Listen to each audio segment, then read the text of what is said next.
I'm Mike Kelzer. Growing up in my family's pharmacy, life moved fast. There was always something to do, someone to help.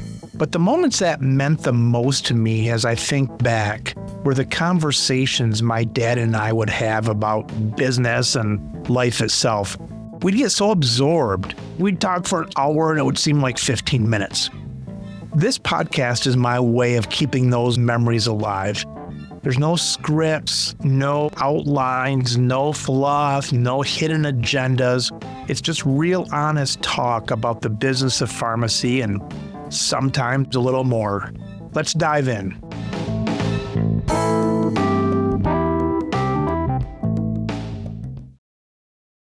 Sharmeen, introduce yourself to our listeners.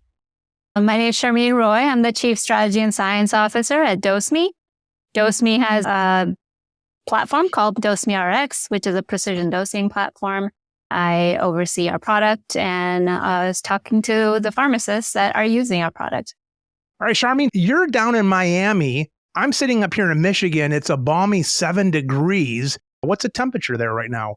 I think it's in the high 70s or mid 70s, maybe. It's just gloomy and raining. And I think anytime the sun goes away in Miami, everybody complains. I'm actually originally from Chicago. And so you know what we're going through here. Yeah, so I have family there. I know exactly how cold and bitter that wind it can be. And I think somebody actually in Chicago emailed me earlier and mentioned that it's -1 today and -7 tomorrow. So yeah, I should probably stop complaining and just, appreciate that it's in the 70s.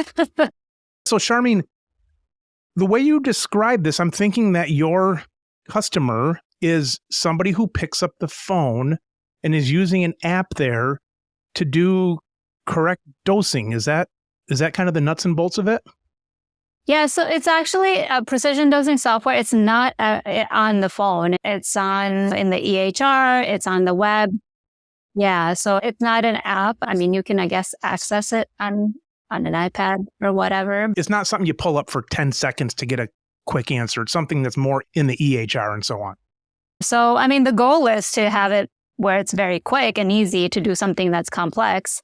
So that's why the users, which are clinicians at the bedside, love it because all that complicated math we learn in school that we don't like to think about, all those PK equations are done kind of in real time and at your fingertips. So it just doesn't take as long to do all the modeling. So yeah, definitely the pharmacists appreciate it because, we're all strapped for time these days and resources for that matter.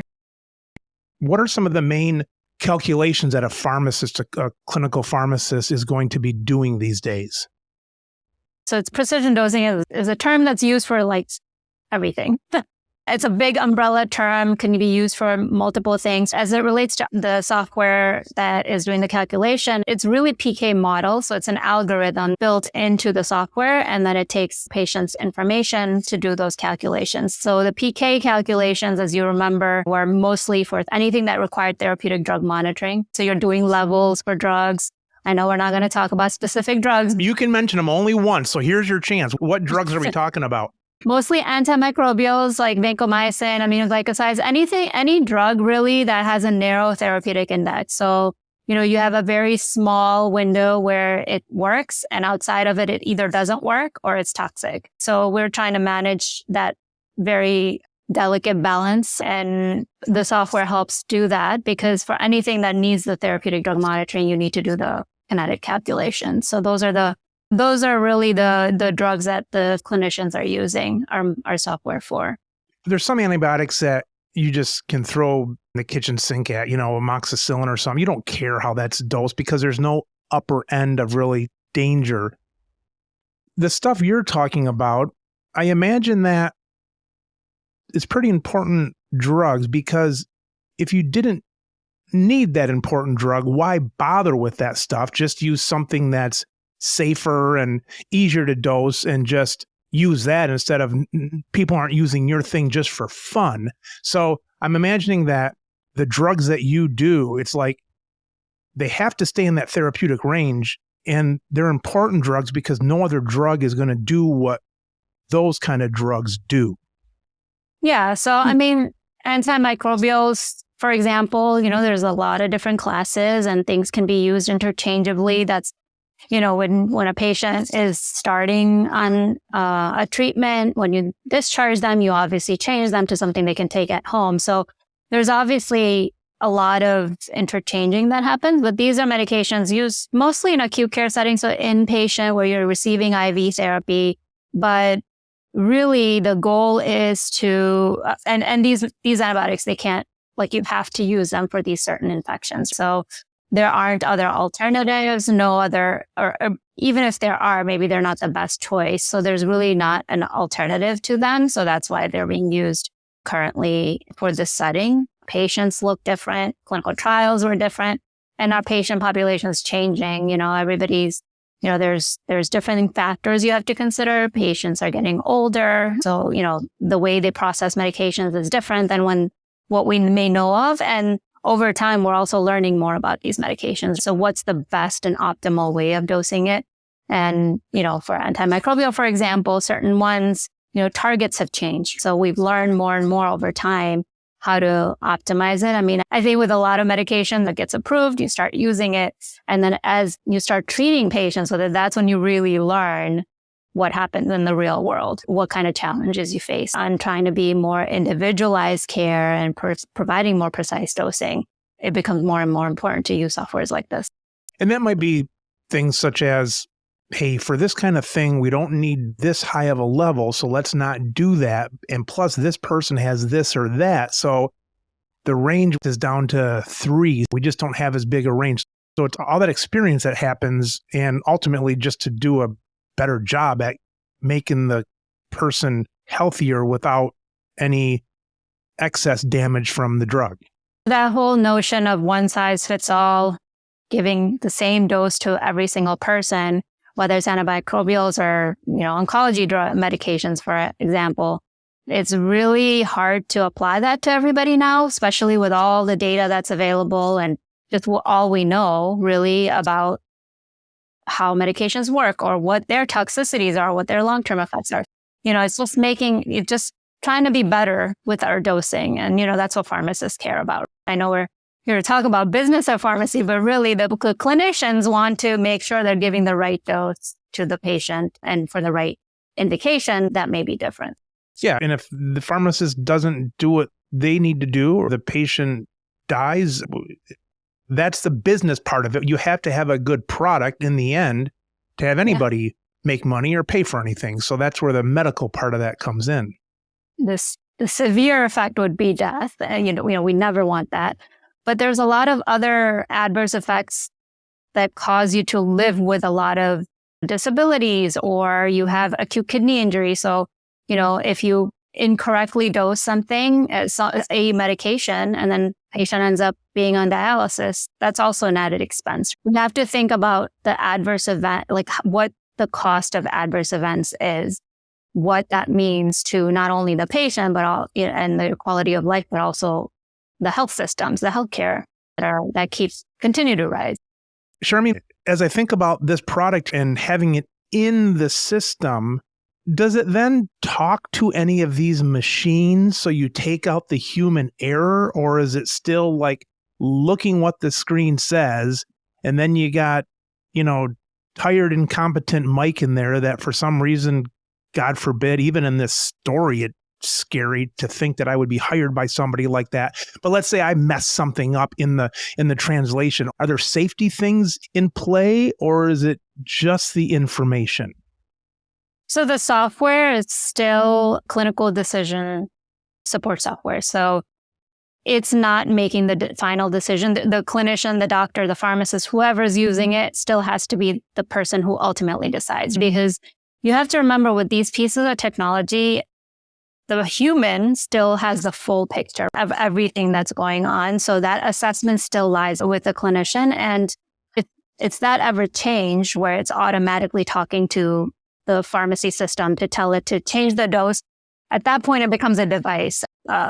So that's not where this is. Our software is a clinical decision support software.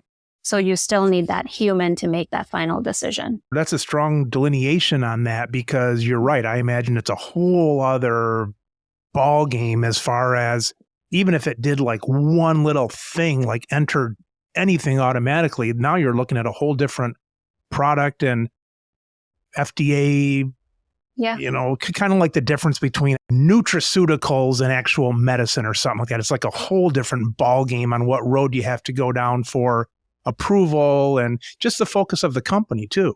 It's definitely different. It turns your software into a device at that point, and that is not the case, at least for now. And I don't think it's going to change just because I don't think we're going to take the humans out of the equation, hopefully. I still think back to the time where I went to school in Chicago at University of Illinois. And in the process of applying, you have to go through an interview process. So you interview with anyone. It can be just a random assignment of a faculty member. And I remember when I got assigned, I thought for sure when I left, I'm like, there's no way I'm getting into pharmacy school, because he asked me like, well, robots are going to take over your job. So why do you want to be a pharmacist? And I argued that that's not true. And he's incorrect in that assessment, that robots are not going to take over our jobs. They're going to just, they may help us do our job better, but I don't think they're going to replace us. And I still, believe that, because you still need that human to take care of the patients and to make those, the information that can't be algorithmically, right, programmed into a software. You still need that kind of, person to put all that information together. So I still believe that. I hope I'm going to be true, but that I still remember that question. It comes back, and ironically, I've ended up in a role where I'm constantly working with technology. So it's kind of, irony in that. Well, my listeners always hear this, but you talk about different things, AI and stuff like that. And it's like, all right, so that's going to do everything. It's like, all right, what's happened to the average lifespan now? Hasn't changed all that much. What's happened to compliance? What's happened to, cure rates, all that stuff? It's like, yeah, there's a lot of technology out there, but until you wake up tomorrow and everything's 100% solved, there's still going to be room for humans in there, because we know now that the way you live with AI is it's no longer the answers you're looking for, but it's the creativity of the questions and the creativity of the goals and things like that. That's like the new skill. It's where should this technology go? And humans still play a pretty big part of deciding. Yeah, for sure. It's one of those things that's not going anywhere. You have to use it. You can't fight it. It's too late for that. You have to just kind of see how it's going to help you. There's a lot of things we don't like doing. We have to, but if I can I can have a helper, an AI helper, take care of that, it just makes it easier for me to focus on the more important things that I have to focus on. So, and I think we have to think of technology and healthcare the same way. It's, you can't be afraid of it. You have to just really use it to take care of things you don't want to really take care of. And does it really need a pharmacist in this case to do some of the things that we do? If you approach it that way, I think there's really nothing to be scared of. Well, it's kind of like, I'll just say this show. It's like, all right, AI has made this little hobby of mine quite nice, because I can, take the transcript of this and say, come up with 10 titles for me. And okay, I kind of like title 3. Now give me 10 more titles on title 3, and I can summarize this and that, and it makes it sound better and all that kind of stuff. But it's like, I look around, not that I care, because I like people in this field to come out with more podcasts and stuff on this. I look around, it's like no other ones have popped up. It's like it helps me, who already has this going, do this better.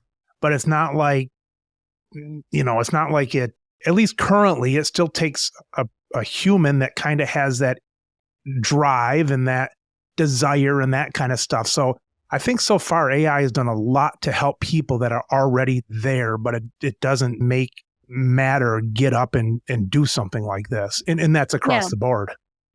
Yeah. And it's like you said, the new skill is what you tell it. You still have to be the person who does that. It's not going to think for you.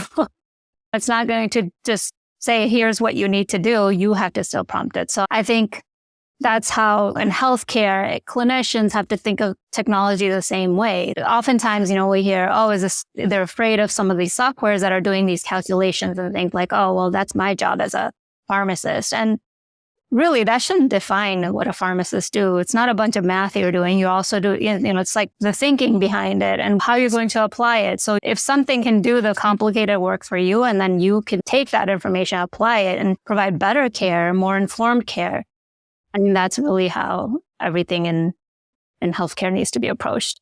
I was just talking to someone the other day about this, about the different levels of AI. And I mean, it's coming where right now, of course, when I was a kid, we always talked about computers coming and wiping out the blue collar jobs, the robots, the Jetsons and all that. They were going to wipe that out. And now it's like, damn, if I had to go to school right now, I'd go be a plumber or an electrician or something that AI is not going to come in and, they don't know how to fix my toilet, that kind of stuff. AI's come from the white collar down and, different levels. I mean, I can picture someday where you got the white collars and pretty soon AI's at this C level and, they're making that decisions. And pretty soon AI's in the corporate, boardroom with 5-6 people, including the CEO, and AI's making better decisions. So that might be coming, but that doesn't happen overnight. You deal with where you are now. I mean, if you were afraid of that, you'd be afraid of paper taking over stories around the campfire, and you'd be afraid of, calculators figuring out math problems that it used to take a bunch of people with, slide rulers and stuff doing it. So it doesn't happen overnight. And as humans, we adapt and we change, and we've got to have that symbiotic relationship with AI, just as we've done with everything through the years. I think people underestimate how much technology is part of our life. And it has been simplest things. I remember one of the talks I gave, it was a picture of a doctor doing a pulse check and then one with a stethoscope. That's technology. People may not think of it that way, but it's still made our lives easier. And it's part of our daily activities. And I guess they don't realize how much technology we're using, because I think the perception is that technology is something on the computer, not necessarily everything else that we use that makes our lives easier. Yeah. And typically you have early adopters where if you think back through all that stuff, think about, like Bitcoin and NFC, the concert tickets on the handheld and all that kind of stuff. And there's early adopters. It goes up and then it goes under the radar for about 5 years. In the meantime, all these companies are using, I want to say Bitcoin. What is the stuff behind Bitcoin? What's that term? Blockchain. You look at things like the basis of it, the blockchain and the AI and the calculations, that starts coming up through things like automatic grocery cart screen or, just things like that people don't even know how it's doing it. But it's that stuff that we saw 5 years ago as early adopters went below the level, and now it's helping my grandma do something. Nobody even knows what it is without that name to it. Yeah, exactly. We're just so used to it. We don't even think about some of the things like you mentioned. How many people go grocery shopping versus order and have it ready for pickup. You mentioned how much it helps the elderly. If driving up and getting your groceries put in your trunk makes it easier for grandma, I think that's a really great use of technology. There's always going to be pros and cons and how it can be applied. You can take how it works in one place and see where else you can apply it.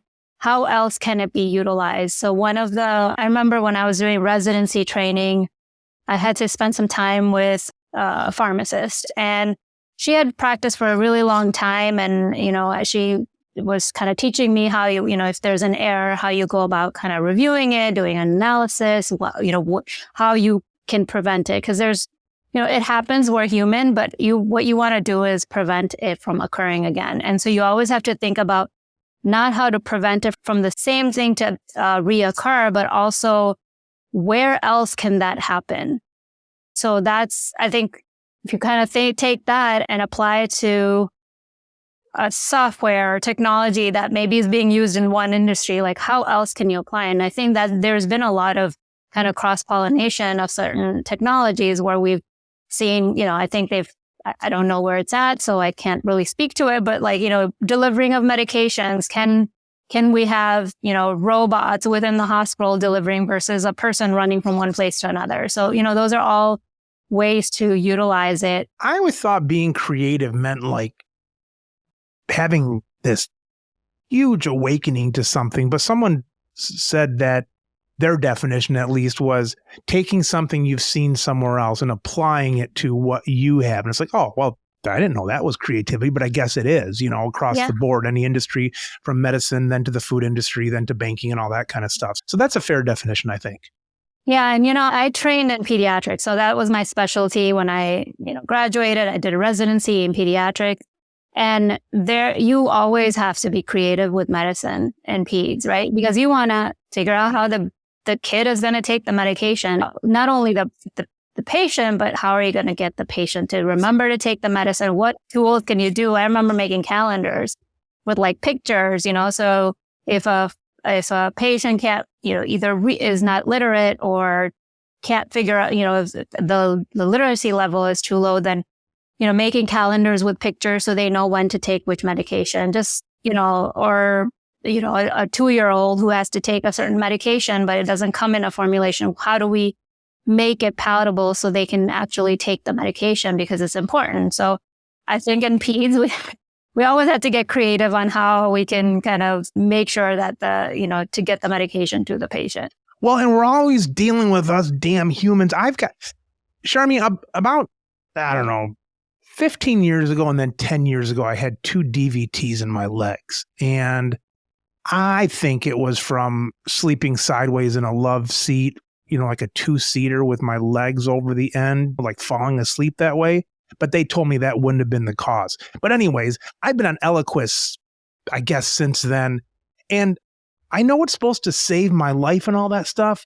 But some nights it's like my alarm goes off at 8 p.m. It's like, I don't want to get up and walk 3 feet to my backpack and get my Eliquis out and take it. I just wanted the day to be done. And then I'll come up with some excuses like, well, I had a headache this morning. I don't tell anybody, but I took Motrin, at 7 a.m. So I'm not going to take that tonight. My blood's thin enough. The point is, we can have all these fears of AI and we can have all these answers, this and that, but we're still just humans just trying to get by. And until you get some stuff through our thick skull, you're always at the mercy of the human. So Sharmeen, grocery pickup, do you do it? No, I go get my groceries. You do? I'm old school. My wife, she does grocery pickup. You go there sometimes and you pull up and you type in their space number 7, and then they come out and they're waiting on someone else, and then they finally get out there. So a friend of my wife's said, here's what you do. When you're at home, from home, you say, I'm here. I'm in spot number 13. And I'm like, how does that work? She said, well, everybody's superstitious. Nobody pulls into spot 13. So you just say from home that you're in spot 13, and then you go like 10 minutes later and pick it up. That sounds preposterous. Does that sound right, that people would be that much against the letter 13? Do you know anybody against number 13? Oh, I don't know how you knew to ask that question, because I stay away from 13. So if you did grocery pickup, do you think you wouldn't park in spot 13? Yeah, if I had an option for something. You would pick something else. Yeah. That's fascinating. And I think in buildings now, don't they still in buildings not have a 13 on a lot of buildings? 13th floor? I haven't seen one. So you haven't seen a 13. It goes from 12 to 14. Yeah. Huh. I live in a building, actually. We don't have, it goes from 12 to 14. You don't have one? The number. I mean, they're at the floor 13. Yeah. I guess I wouldn't really want to live on floor 14. It's like, come on, we all know it's floor 13, Exactly.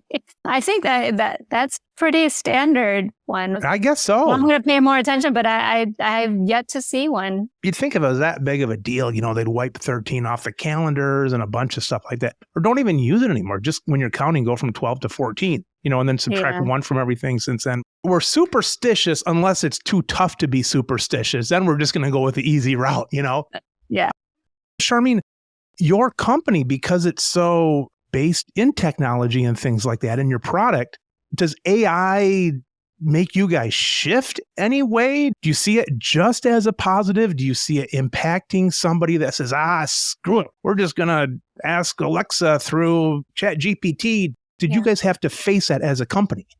I mean, we get the question from many people if we're using AI or if that's going to replace it. Do I really even need your software? It's not going to be replaced because, like you said, It's a little bit more complex than just asking a question and getting the information, right? And we're dealing with patient data. So you'll have to remember there's a big privacy component to it. So for that reason, I mean, you still need to, there's privacy issues, there's data security issues. And as you've probably read time and time again about all the cybersecurity issues that are happening with various health systems, I'm not too worried. We do get questions whether we incorporate it. We don't necessarily incorporate AI. I think they're still learning how and if it can be used, but our models, because it's used for clinical care, we have to go through a full validation. The models that we implement clinically validated, then we go through an external validation and make sure that everything is working the way it's intended to. Because remember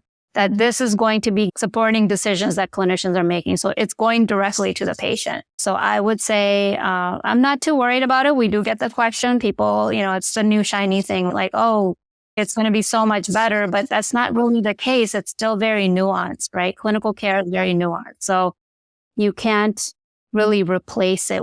Could you use it for certain parts of the business? Possibly, but we're not currently utilizing it. And sometimes they actually welcome that we don't use it because these medical centers, hospital systems, they're, concerned about what's happening to their data. This is patients' data. And if you're taking it and putting into somewhere where they don't know where it's going to end up, that's a security issue. I would say majority. Health systems have very strict rules around their consent and how patients' data is being used, especially in like the larger systems. So yeah, I don't think I'm not too concerned. Like everybody else, we'll continue evaluating and seeing if there's any good use case for it, but I think we're still a little bit, from my perspective. Of course, there's people who will tell you, nope, it can be incorporated now, but we really need to think about the fact that at the end of the day, there's a patient there that you're taking care of with the information being provided here. I've heard at one time, it's like jetliners. Because remember, I don't know, Cal, was probably, I want to say it was 5 years ago. I always double stuff. So let's say it was 10 years ago because I know how time flies. But the one that they think the guy ditched the plane into the ocean and they can't find it. Do you remember that one from a while back? It's like all of a sudden this plane disappeared for like 3 hours and then they think it crashed and this and that. They think the guy maybe nosedived it, the pilot did.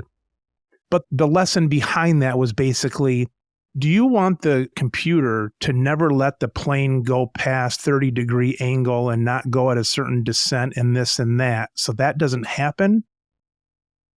Or do you want the pilot to be able to override that because this pilot, fought in Vietnam? And what if there was some kind of a funny thing going on where they had to evade some missile or something like that? Do you want this pilot to be able to do a 37-degree turn and to do this and that?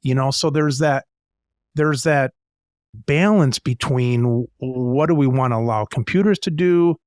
When should humans still jump in? And I think that a company like yours that, as we talked about with the early adopters of things, all the cool stuff, company like yours, and probably by definition, if we had to expand the definition, somebody would say, well, of course, most companies are using AI. It knows when to, do this and that. It's just a lot of that's with the definition. But I think with all of our companies, as we talked about, that it's going to go under, and then we're all going to be using it in its safe way, but we're not going to be so gaudy as to have to put AI on every piece of marketing material that comes out. Yeah, for sure.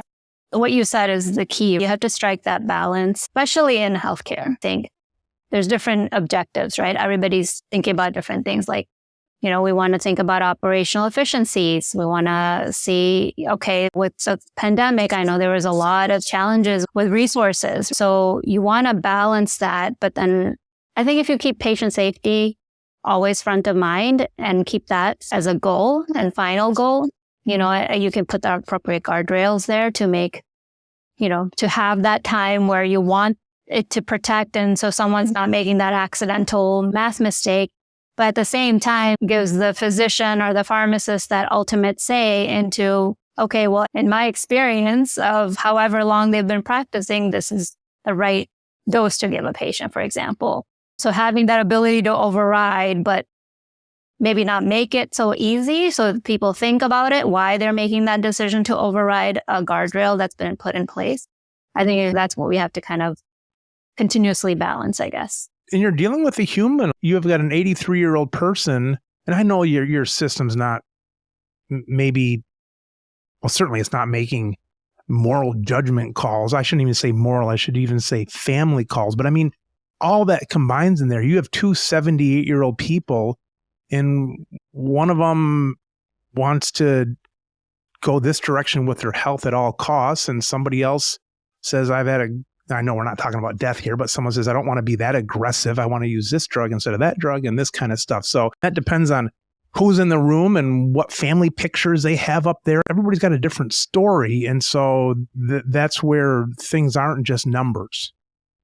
Yeah. I mean, there's the human component exists. Not that I'm saying it would, but if the clinician's perspective gets replaced, you still have the patient. So the patient still has to have a say in the decision and have a decision-making ability for their care. So I don't think you can actually, replace it or remove it completely. Like I said, it's always going to be tools to help you make whatever decision it is, along with the patient, what they want to do, because ultimately the patient it's their health. I don't remember where this was. I think it was a recent meeting I was at ASHP. They have like these little work groups and kind of participate in round tables and stuff. And this was more about, of course, everything has AI in the title. And it was the informatics work group. And I remember around the table, they were talking about, how they're incorporating it in electronic health records. It's baby steps. So it's not replacing anything. It's not changing anything. And I won't name the EHR, but they were talking about how they have a messaging system. So like clinicians, healthcare users who are using this system, this EHR, can go in a patient's chart and ask questions to find information quickly. Or there's also messaging. If there's messages that are received, whatever AI version of this EHR responds.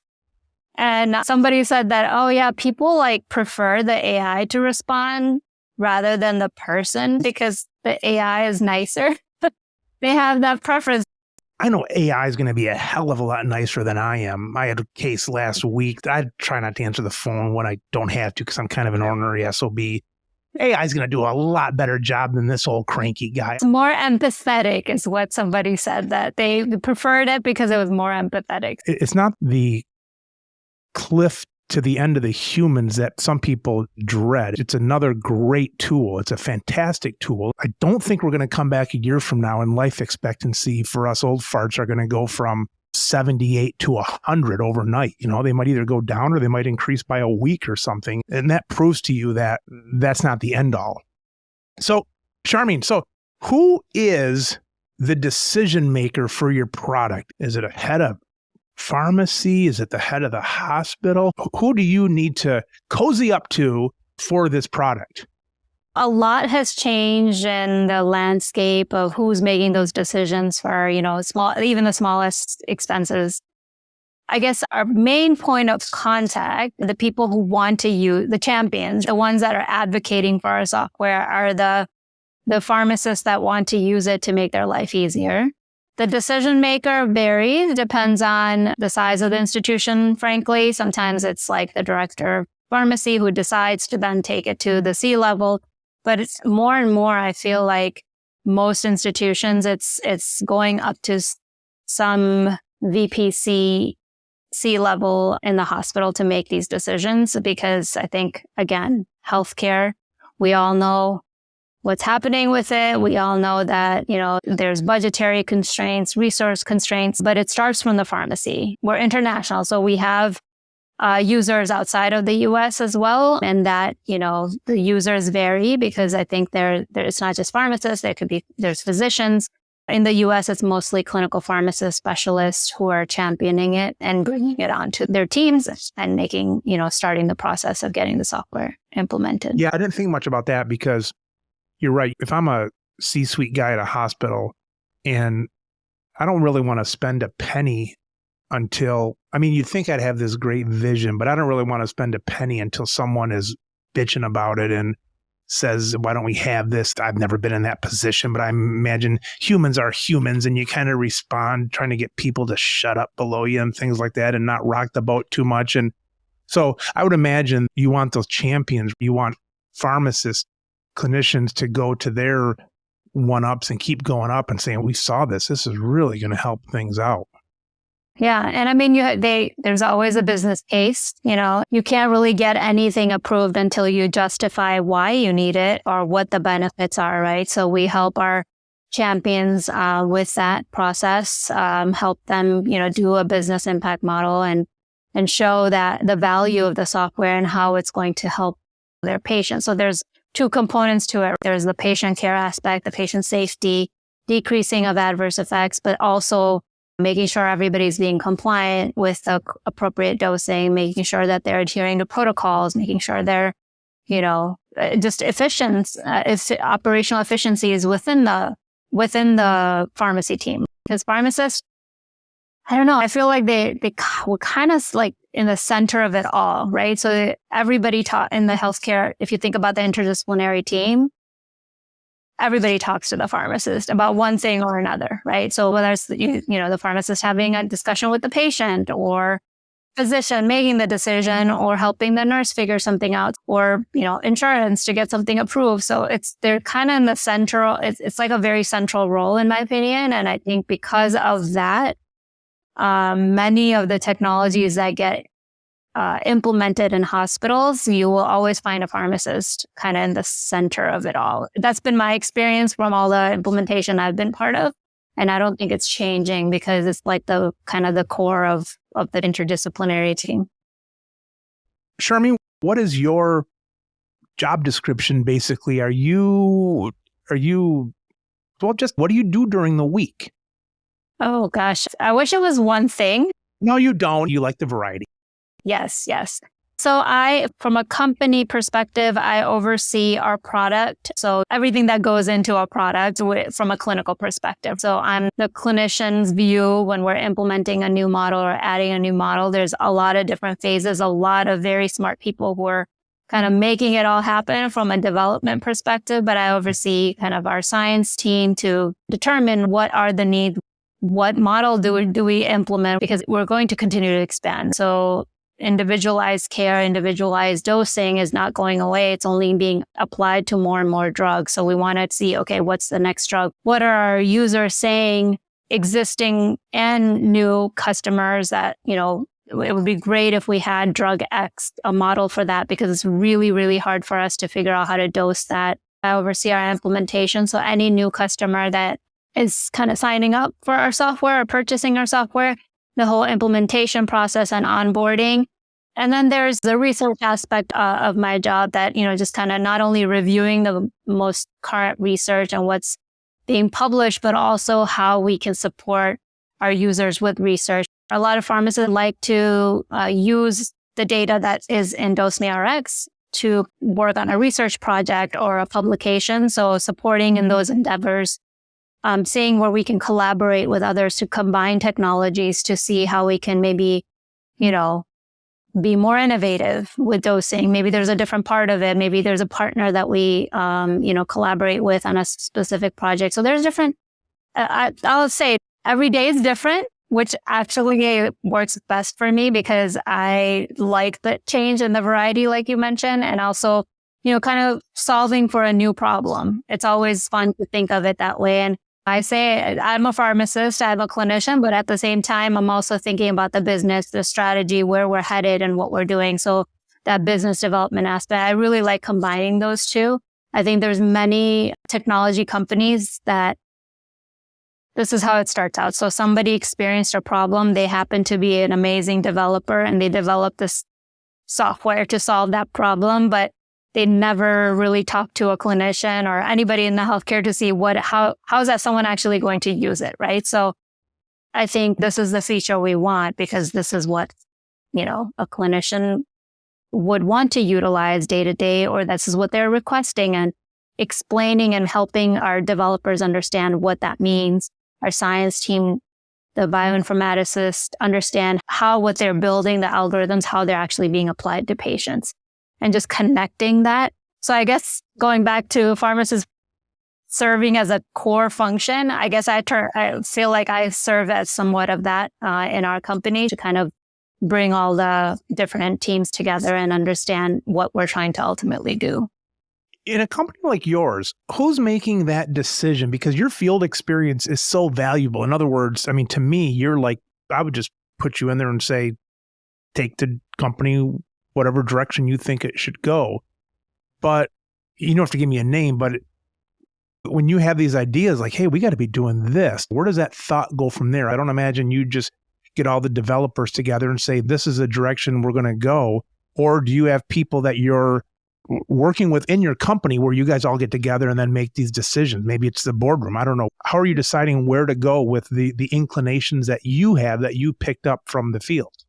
So we are a very small company. We're a small team, and I have worked at large companies, large academic centers. And that's one of the things I really enjoy about being part of a small company is that you can move quick. And it could come from a customer. It doesn't have to be something I think of. When you have a product, you're constantly thinking of, okay, how do I make it better? Maybe it's just the workflow or just the flow of one screen, something as simple as one screen or minimizing a few clicks here or making something look a little bit better to something more complex like, oh, here's this new drug and there's a model published for it and we should implement this because it's going to be very valuable. Because I've talked to 10 pharmacists at 10 hospitals, and then they're all saying, okay, we're going to need this soon because this is going to be the new way of dosing, or there's new guidelines coming out. Depending on the situation, it could be different. So we take those continuously. So, working in an agile environment, you can constantly pivot and change the direction. So if something comes up that is important to incorporate into our existing software, we do talk about that in our team, and that's all of the team. So it's our leadership, so our CEO gets involved, our CTO, and the science team. So when an idea comes up, we talk about it, and then it gets scoped out to see what it would actually mean. Because and they'll tell me, I always say this, oh, this must be easy to do. It's such a simple thing, but then you don't realize the work that goes on to implement the simplest piece of software feature. But my job is to keep pushing, because if I feel like this is really important that we incorporate this, we need to figure out how to do that, because I've heard it from our, users. I've heard it from our advisory board. I personally know that this would be valuable. And we do this kind of ongoing basis. There's always ideas. So customers we're fortunate. Our customers are constantly telling us, it would be really nice if you could add this, or it's very difficult to go from this part of the software to this part of the software. And it would be really great if you could figure out a way to make it flow better. It could be something that's simple. And so we're constantly, our team is constantly gathering that kind of feedback, whether it's right at the kickoff or even checking in while a system may have been using us for years. And they come back to us and say, you know what, we really would like to see X, Y, and Z feature implemented, because it'll help us and we can see how it would help others as well. A lot of our input comes from there. Of course, from my perspective, I'm constantly looking at what new models to implement and, where the industry is headed, which therapeutic area we want to expand in. Oncology is a big area where precision medicine can be helpful. And so we're definitely looking into, expanding in that area. Sometimes the ideas just come from a discussion that we're having internally and talking about an issue that may have come or somebody may have raised, and just talking through that solution. And sometimes it comes from external parties. And then Sharmeen, who's making the final decision? So you've got this great idea. I don't imagine you go directly to the developers and say, do it. Is it kind of the committee decision? Do you wait for the CEO to give the approval? How does it go from everything you get? How does it go to, let's say, I'm going to say like not a new web page, but let's say you have 10 features on your thing. And let's say, who decides on the 11th? Who actually decides to say, let's go ahead with this? So I do get to decide kind of timelines on a lot of those features, but we have a team, I have a product manager, we have our technology team, And there's a whole roadmap that gets developed. So we plan it out, and it's all, we try to stay ahead of it and plan, okay, these are the 10 features. This is what we're going to do in 2025. Here's the list of features. And now we need to plan it out to see where we're, like, what's going first versus second and third. And who decides if it's going to be these 8 features or these 10 features? In a company like yours, who decides that? Is it kind of a group and you say, let's move forward as a group? Or do you get approval from somebody? Who decides that? Or is it nebulous? You don't really know. It just sort of happens. It's not in the traditional sense where, like, okay, I present it to a committee and then they approve it. And that's what I'm getting at. Because we're a small company, our product manager will outline, okay, these are all the requests and the ideas that have come up. Which ones do we want to prioritize? And we prioritize that there's different components to it. So it's working with our CEO, our chief commercial officer, and just kind of seeing what the needs are of our existing customers and new ones, and really planning according to that. And so there's a whole roadmap that gets planned, a timeline of prioritization. And really, like, I work closely with our team to do that. And then we just present to all of the leadership and say, okay, this is the plan. If there's, and that's when we kind of gather feedback, if anything needs to be pushed, or if our CEO said, this is the first thing, we need to move this as number 1 and then the subsequent ones. But I get a lot of freedom in deciding that. And I think most of the time everybody's on board. Because we're small, we talk so much that it's like we are all on the same page as to what we need to implement. I would imagine that it's kind of a funnel system that's there. You're already listening to the customers. You've got your software set up to how much is this rated, who wants this more and that. It's almost like it goes down that road. Unless someone puts the kibosh on it, it's going to happen a certain way almost just by the nature of your company trying to improve. It's like, it's going to go this way unless someone stops it, or like you said, they say, we need this one on top, even though we're not, maybe not hearing that from the field. We have to do this. But I imagine the process is so, like you say, with your company size, that it's like you're all kind of on the same page unless someone sees something out of the ordinary too much. Yeah. Or if we hear something or get a request of, like, okay, there's a health system that would like to implement, fill in the blank, and can we provide that? And so those are the kinds of things that would help you kind of shift a little bit, but really the planning is very agile. So we can, like you lay out the roadmap, but you just can't, I won't know what's going to happen in October 2025, right? Things may change. Well, we want to have a plan and a timeline we're working through, but then at the same time, if something were to change, we can quickly, change directions or move around the timeline. I mean, we're constantly looking at what we've identified as the roadmap for the year and seeing if we need to modify it. So, Sharmeen, we talked about the actual clinician that you want them to kind of bring that up the ladder of their place.